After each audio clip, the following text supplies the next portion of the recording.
When I was a young man, growing up in New York City, I refused to pledge allegiance to the flag. Of course, I was sent to the principal's office, and he asked me, "Why don't you want to pledge allegiance? Everybody does." I said, "Everybody once believed the earth was flat, but that doesn't make it so." I explained that America owed everything it has to other cultures and other nations, and that I would rather pledge allegiance to the earth and everyone on it. Needless to say, it wasn't long before I left school entirely, and I set up a lab in my bedroom. There I began to learn about science and nature. I realized then that the universe is governed by laws, and that the human being, along with society itself, was not exempt from these laws.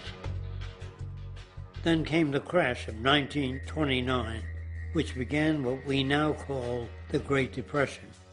I found it difficult to understand why millions were out of work, homeless, starving, while all the factories were sitting there. The resources were unchanged. It was then that I realized that the rules of the economic game were inherently invalid. Shortly after came World War II, where various nations took turns systematically destroying each other.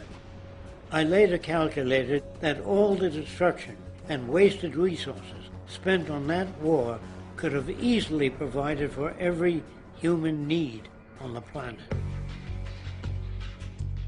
Since that time, I have watched humanity set the stage for its own extinction. I have watched as the precious finite resources are perpetually wasted and destroyed in the name of profit and free markets.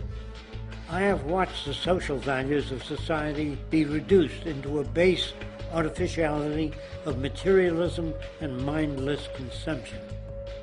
And I have watched as the monetary powers control the political structure of supposedly free societies.